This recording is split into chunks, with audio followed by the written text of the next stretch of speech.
जरा सोचो, एक ऐसा गांव जहां तापमान -71.2 डिग्री सेल्सियस तक गिर जाता है। यहाँ पर यदि आपने थोड़ा समय ज्यादा बाहर बिताया तो शरीर पर फ्रॉस्ट बाइट हो सकता है, हाथ पैर खो सकते हैं या फिर जान भी जा सकती है। क्या फ्रॉस्ट बाइट है? सिर्फ 15 मिनट से थोड़ा ज्यादा बाहर रहने पर मेरी नाक पूरी तरह से सफेद पड़ गई। शरीर के सेल्स के अंदर बर्फ के क्रिस्टल बनने लगे और टिश्यू मरने लगे। अगर मैं 5 मिनट और बाहर रुक जाता तो मेरी नाक को परमानेंट टिश्यू डैमेज हो जाता।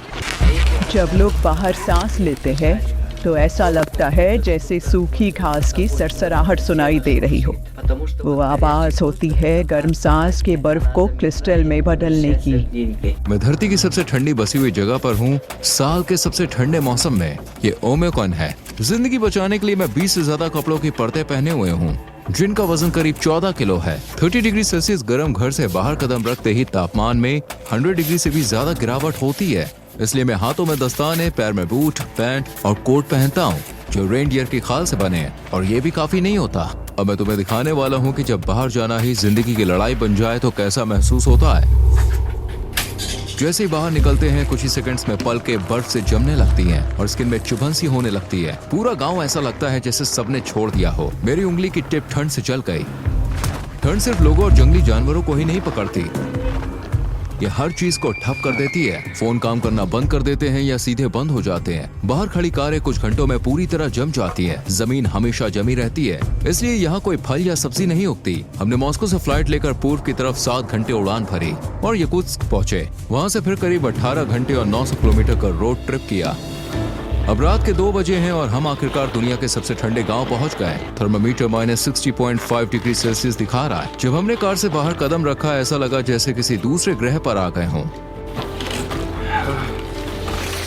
नाक के अंदर बाल जम गए थे और हर सांस के साथ वो चुभने लगे। यहाँ की सूखी हवा इतनी तेज है कि हमें लगातार खांसी आने लगी। ओमिक्रॉन में करीब 800 लोग रहते हैं जो 1.5 स्क्वायर किलोमीटर के इलाके में फैले हुए हैं। यहाँ बाहर किसी और को देखना लगभग नामुमकिन है, जैसे मानो इस जगह पर वक्त ही थम गया हो। बहुत ज्यादा ठंड है।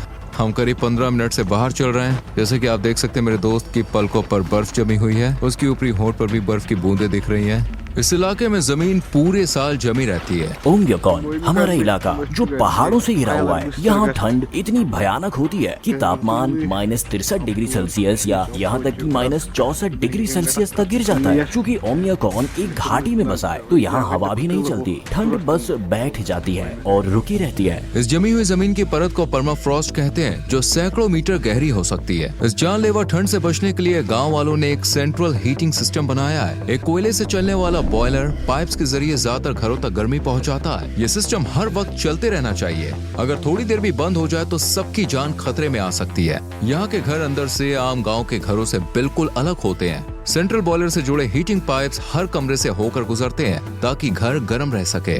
जमी हुई जमीन पर घर बनाने के लिए पहले मोटी लकड़ी की बीम बिछाई जाती है ताकि एक फ्लैट बेस मिल सके। फिर उस पर मेन लकड़ियां लगाई जाती हैं। उसके बाद 30 सेंटीमीटर मोटा सा फ्लोर बिछाया जाता है। फिर इंसुलेशन और लास्ट में फिनिशिंग फ्लोर आता है।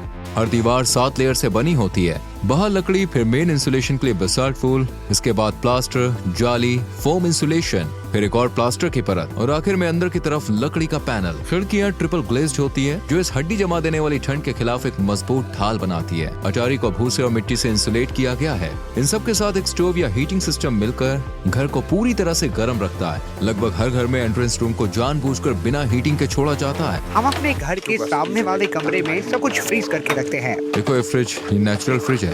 यहाँ मैंने दूध और मीट फ्रीज करके रखा है। सब कुछ ठंड में ही स्टोर होता है। जैसा आप देख सकते हैं घर के एंट्री वाले पहले 2 कमरे स्टोरेज और फ्रिज की तरह इस्तेमाल होते हैं। ये बिना गर्मी वाले कमरे ठंड के खिलाफ एक बफर की तरह भी काम करते हैं। कमरे के अंदर खासकर छत पर आप बर्फ और बर्फ के क्रिस्टल साफ देख सकते हैं।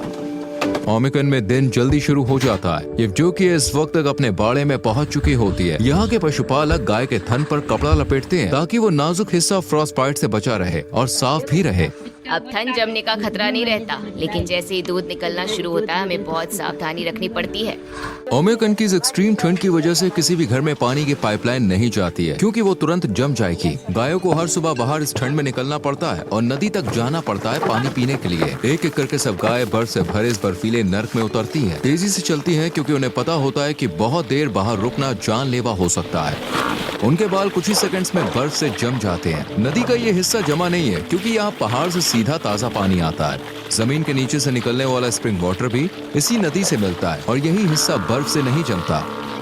फिर अचानक मेरा पूरा चेहरा सुन्न हो गया। बाएं गाल की मसल बिल्कुल नहीं हिल रही थी। ऐसा लग रहा था जैसे चेहरा पैरालाइज हो गया हो। जब मेरी नाक जमने लगी तो ये टोकियो ने फौरन देख लिया। क्या फ्रॉस्ट बाइट है? ठंड की वजह से ब्लड वेसल्स सिकुड़ जाती है, जिससे ब्लड सर्कुलेशन कम होने लगता है। जब शरीर के अंदर गर्मी नहीं रहती तो हर सेल के अंदर मौजूद पानी बर्फ बन जाता है और वो बर्फ के क्रिस्टल सेल्स को फाड़ देते हैं। इससे तेज चुभन होती है और टिश्यू मरने लगते हैं। तुम्हें अपना चेहरा ढक लेना चाहिए, ऐसे चलते वक्त मुंह ढक कर चलो। ध्यान रखना वरना ये काला पड़ सकता है।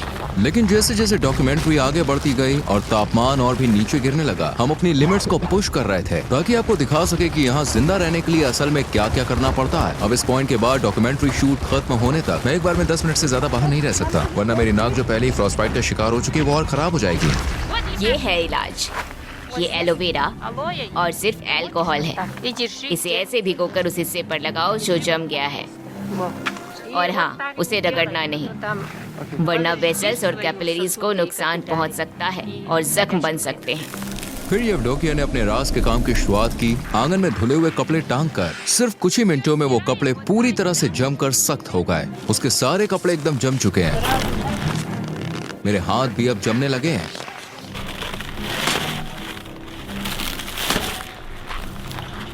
इसके बाद वो सीधे अपने बाड़े की तरफ गए गायों का दूध निकालने के लिए। मैं याकुट की गाय पालती हूँ क्योंकि इनका दूध बहुत हाई क्वालिटी का होता है। इनमें फैट कंटेंट 7 से 8% तक हो सकते हैं। जैसे कि आप देख सकते हैं छत पर कुछ बर्फ और बर्फ के क्रिस्टल जमे हुए हैं, लेकिन अंदर का माहौल फिर भी गर्म है। दीवारों के किनारे भी बर्फ से ढके हुए हैं। छत से कुछ पानी की बूंदें टपक रही हैं जो अंदर की नमी की वजह से है। पूरा कमरा घास, गर्म दूध और जानवरों की एक सोंधी सी खुशबू से भरा है। अब हम मिलने जा रहे हैं घोड़ा पालक से।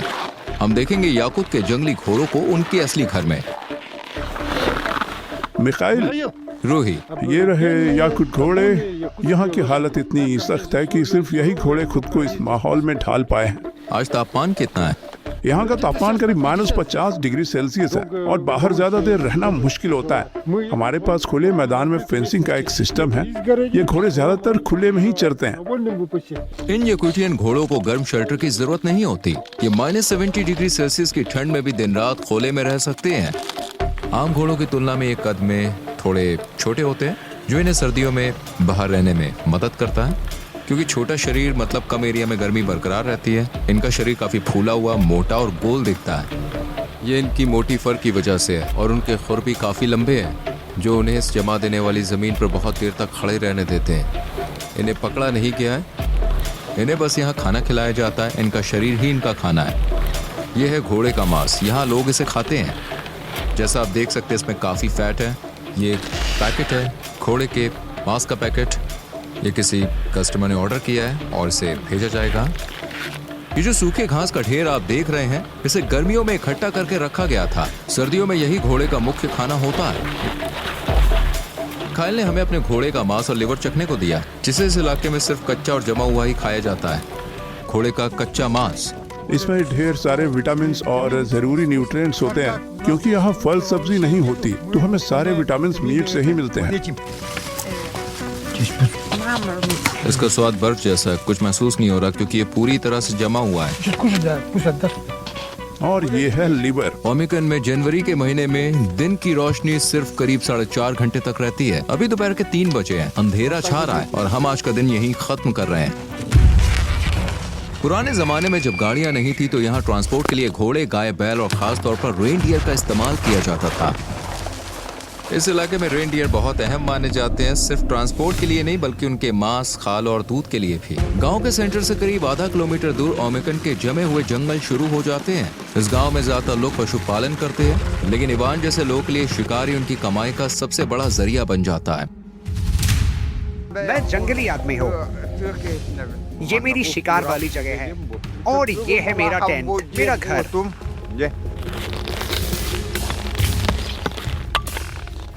वो अभी आग जला रहा है, हमें इस आग की जरूरत है क्योंकि यहाँ बहुत ज्यादा ठंड है।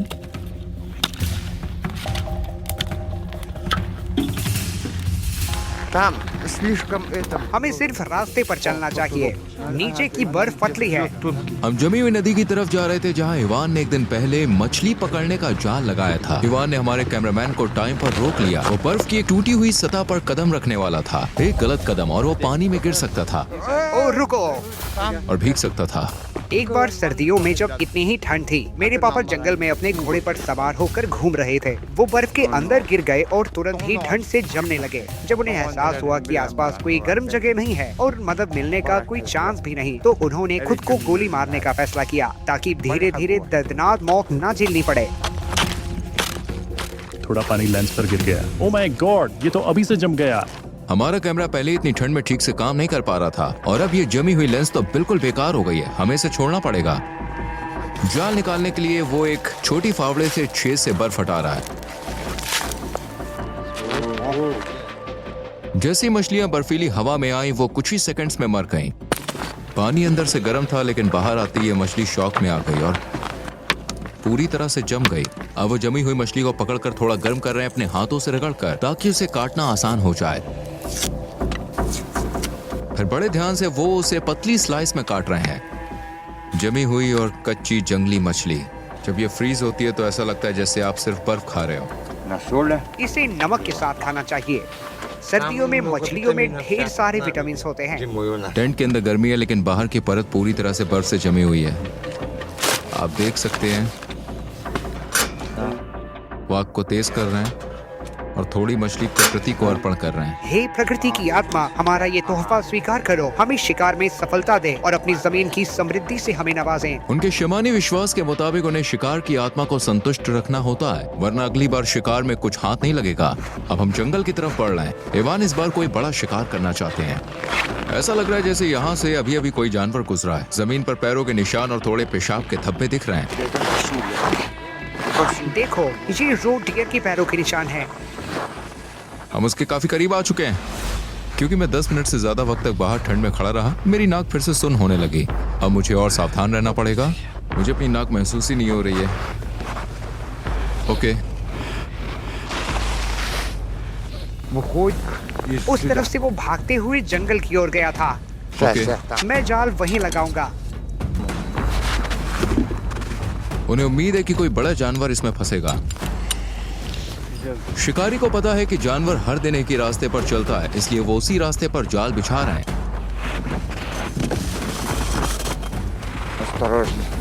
अब वो जाल को बर्फ से ढक रहे हैं। जाल के आसपास के निशानों को मिटाने के लिए वो कुत्ते की पूंछ का इस्तेमाल कर रहे हैं। अब बाद में फिर यही लौटेंगे देखने के लिए कि ये क्या पकड़ता है। लेकिन उससे पहले इवान उस जाल को चेक करना चाहते हैं जो उन्होंने कल लगाया था। वो बर्फ से ढके इलाके को ध्यान से स्कैन कर रहे हैं। ये पूरा इलाका मेरे लिए किताब जैसा है। जब बर्फ गिरती है, मैं उनके पैरों के निशानों से ट्रैक करता हूँ कि कितने जानवर हैं। मुझे पहले से पता है कि इस इलाके में कितने जानवर रहते हैं। साका एक तुर्किक समुदाय है जो सेंट्रल एशिया से आए हैं और मैं हूँ तुर्की से, एक ऐसा देश जिसकी जड़ें भी इसी जगह से जुड़ी हैं। इस डॉक्यूमेंट्री को आगे बढ़ाने से पहले मैं इस प्रोजेक्ट के स्पॉन्सर को थैंक यू कहूंगा और समझना चाहता हूँ कि मैं इन लोगों से कितनी अच्छी तरह से जुड़ा हूँ। मुझे इस प्रोजेक्ट के स्पॉन्सर माई हेरिटेज से घर पर किया जाने वाला डीएनए टेस्ट किट मिला है। Get quality necklaces at the best price on Meesho. Download now. ताकि आप अपने बारे में नई नई जानकारी जान सके। अब वापस लौटते हैं वीडियो पर। और ये रहा बर्फ पर पड़ा हुआ एक दमदार शिकार। तुम्हें एक खरगोश मिला है और वो भी बहुत बड़ा। हम सबके खाने के लिए काफी होगा। उसे जाल ने नहीं मारा, वो वहीं फंसा रह गया और जानलेवा ठंड ने उसकी जान ले ली। तो यहाँ प्रकृति कोई मजाक नहीं करती। ये जाल उस जाल से छोटा है जो हमने आज लगाया था। अब देखना है कि अगली बार क्या फंसता है। लेकिन फिलहाल आज रात आग पर मीट पकेगा ओम्याकान में खरगोश बहुत मिलते हैं। युद्ध के समय हमारे लोग इन्हीं खरगोशों का शिकार करके जिंदा बचे थे। तुम्हारा ने खरगोश पकाया, अपने घर में डिनर टेबल तैयार की। इसमें बिल्कुल फैट नहीं है, ये बहुत लीन मीट है, थोड़ा सूखा लगता है। आगे आने वाले कुछ सीन शूट करना हमारे लिए सबसे मुश्किल था, लेकिन द ओलेंगोव्स की मदद से, जो रूरल रशिया पर यूट्यूब का सबसे बड़ा चैनल है, हम ये सब शूट कर पाए। सुबह की पहली रोशनी में हमें घर के पास कुछ ऐसा दिखा जिसकी उम्मीद नहीं थी। एक विशाल सांप की मूर्ति जो पूरी की पूरी गाय के गोबर से बनी हुई है। उसका वजन 360 किलो से भी ज्यादा है और इसे एक लोकल किसान ने बनाया है। यहाँ का सब जीरो क्लाइमेट पानी की पाइपलाइन को भी चलने नहीं देता। अगर पाइप लगाए जाए तो उसके अंदर का पानी तुरंत जम जाएगा। इसलिए लोग अपनी जरूरतें ऐसे पूरी करते हैं, जैसे हाथ धोने के लिए टैंकों में पहले से स्टोर किया गया पानी इस्तेमाल करना। हमारा सिंक काफी पुराना है।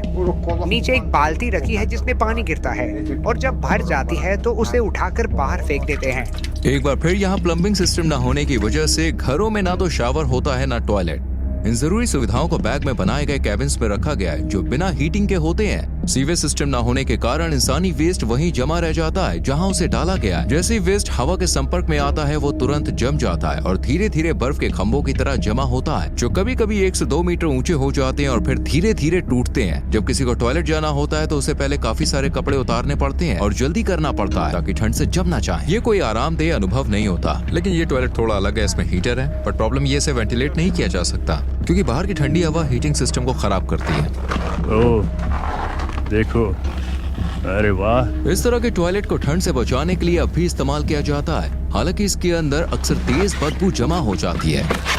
नहाने, खाना बनाने, बर्तन धोने या बस पानी पीने के लिए साफ पानी जरूरी होता है, लेकिन यहाँ पानी हासिल करना अपने आप में एक बड़ा प्रोसेस है। लोग यहाँ नदी से बर्फ के ब्लॉक्स काटते हैं, फिर उन्हें पिघलाकर ताज़ा पानी बनाते हैं ताकि रोजमर्रा के काम हो सके। इस वक्त आप जो देख रहे हैं वो एक सफेद चादर जैसी फैली हुई बर्फ है, लेकिन उसके नीचे एक जमी हुई नदी है जो यहाँ पानी का इकलौता स्रोत है। अब वो एक चिजल से मोटी बर्फ को काट रहे हैं। अगर बहुत ठंड हो तो जल्दी काम करना पड़ता है, वरना खुद ही जम जाओगे। जैसे जैसे हम एक एक करके ठोस बर्फ के ब्लॉक्स काटते हैं, उन्हें उठाकर स्लेट पर रखते जाते हैं। 1, 2, 3। ओप्स। हमने स्लेट पर उतने बर्फ के टुकड़े लाद दिए हैं जितना वो उठा सकता है। हमारे पूर्वज इन बर्फ के ब्लॉक्स को बैलगाड़ियों से ले जाते थे। निकोलाई, ये कितने दिन चलेंगे? मेरा परिवार बड़ा है, ये शायद 2 या 3 हफ्ते चल जाएंगे। ये बड़े बड़े बर्फ के टुकड़े या तो घर के अंदर के किसी ठंडे कमरे में रखे जाते हैं या फिर सीधे बैकयार्ड में बाहर। वो इन बर्फ के टुकड़ों को ड्रम में डालते हैं, फिर जब ये पिघल जाते हैं तो उन्हें पीते हैं। बल्कि वो अपने पड़ोसियों के साथ भी इसे बांटेंगे ताकि सभी लोग इस साफ पानी से नहा सकें। इस गांव में नहाने की शुरुआत नल खोलने से नहीं होती, बल्कि लकड़ियां काटने से होती है।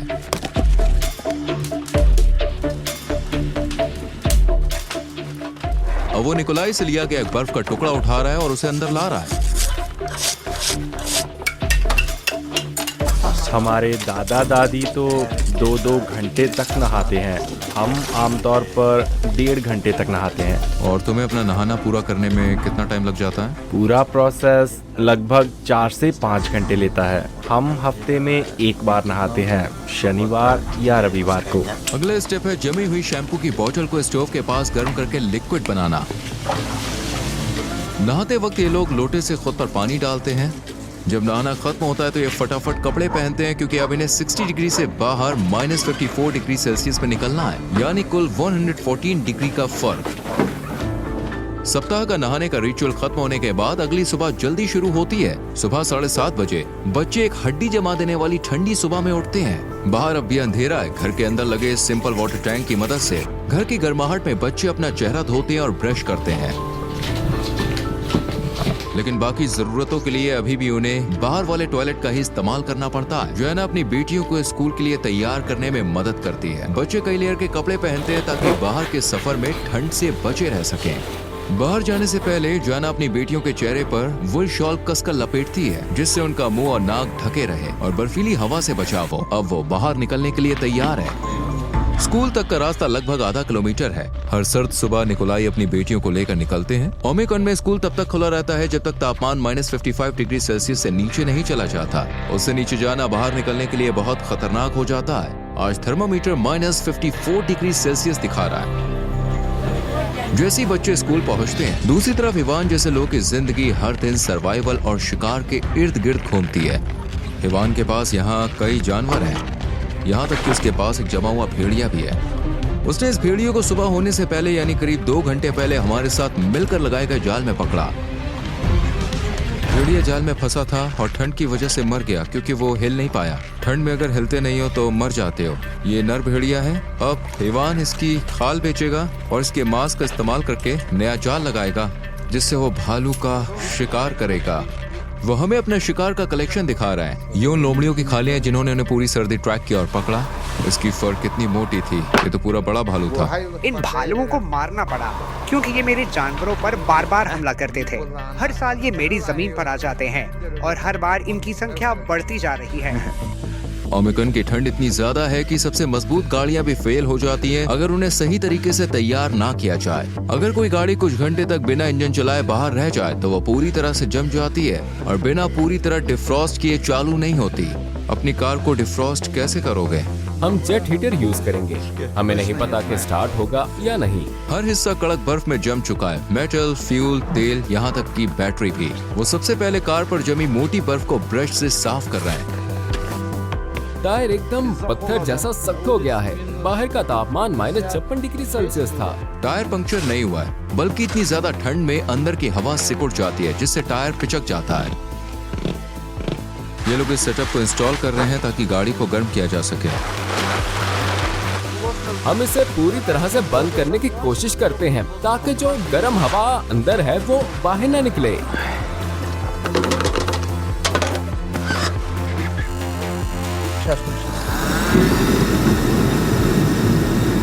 ये लो, इसे पकड़ो। बाहर बहुत ठंड है। यहाँ हर चीज को गर्म रखना जरूरी होता है क्योंकि ये डीजल कार है, इसलिए टैंक में जो डीजल है वो पूरी तरह जम गया है। गाड़ी अब ऐसे ही 3 से 4 घंटे तक गर्म होने के लिए रखी रहेगी। अगर किसी लोकल के पास हीटेड गैराज है तो वो अपनी गाड़ी को महीनों तक सुरक्षित रख सकता है बिना इंजन को खतरे में डाले। जो हमारी गाड़ी को डिफ्रॉस्ट किया जा रहा था तो हमने पहली बार ऐसी गैराज का दौरा किया था। इस गैराज का दरवाजा बहुत ही अच्छी तरह से इंसुलेटेड है, कोई भी कोना खुला नहीं छोड़ा गया है। वो लोग स्पेशल इंसुलेशन मटेरियल का इस्तेमाल करते हैं। दीवार को देखिए, लेयर दर लेयर बनाया गया है और यहाँ हीटिंग पाइप्स भी है जो पूरे गैराज को गर्म रखते हैं। हमने गाड़ी को 3 घंटे तक गर्म किया है। अब इसे स्टार्ट करने की कोशिश करते हैं। बैटरी लगाई जा चुकी है। अब डिपस्टिक से ऑयल लेवल चेक किया जा रहा है। ये पहली बार है जब दरवाजा खोला गया है। हाँ, बहुत बढ़िया। इस गाड़ी को मौत के मुंह से वापस लाया गया है। अब हम यहाँ से निकलने की कोशिश करेंगे। ओमिकॉन में जिंदा रहने का मतलब प्रकृति पर जीत पाना नहीं है, बल्कि उसके साथ तालमेल बनाकर जीना है। प्राचीन शामनिक ज्ञान से प्रेरित याकुट लोग ठंड से लड़ते नहीं, बल्कि उसे सम्मान देते हैं और उसके नियमों के साथ जीते हैं। देखो, तापमान जरा भी ऊपर नहीं जा रहा है। यहाँ सबसे बेरहम सर्दियों का सामना डर से नहीं बल्कि रिवाजों और विश्वास से किया जाता है। इस अटूट यकीन के साथ कि प्रकृति जितना लेती है उतना ही लौटाती भी है। ये सिर्फ जिंदा रहने की कहानी नहीं है, ये है प्रकृति के साथ जीने की कहानी। एक बहुत बड़ा धन्यवाद मेरे प्यारे दोस्त तुर्गत एकिम को, जो इस पूरे सफर में हरदम मेरे साथ थे। उन्होंने भी ओमिकॉन में एक वीडियो शूट किया जहां उन्हें एक लोकल परिवार से खास इनविटेशन मिला और उन्होंने इस जमा देने वाले गांव की रोजमर्रा की जिंदगी को कैमरे में कैद किया। और हाँ, जब मैं तुर्गत के साथ शूट कर रहा था तो हम दोनों ने -55 डिग्री सेल्सियस पर जमी हुई नदी में छलांग लगाई। ये मेरी जिंदगी के सबसे एक्सट्रीम एक्सपीरियंसेस में से एक था। अगर आप इस सफर के अनदेखे फुटेज देखना चाहते हैं और इस इलाके की संस्कृति और परंपराओं को और करीब से जानना चाहते हैं तो यहाँ क्लिक करें और तुर्गत की डॉक्यूमेंट्री जरूर देखें। तो एक बार फिर याद दिला दूं, डिस्क्रिप्शन में दिए गए लिंक पर क्लिक करें या QR कोड स्कैन करें और कोड रूही29 लगाना ना भूलें ताकि आप अपना माई हेरिटेज DNA किट सिर्फ $29, यूरो या पाउंड में ले सकें। अपने पूर्वजों को जानने का ये मौका मिस मत कीजिए। 67% की जबरदस्त छूट सिर्फ अभी के लिए है।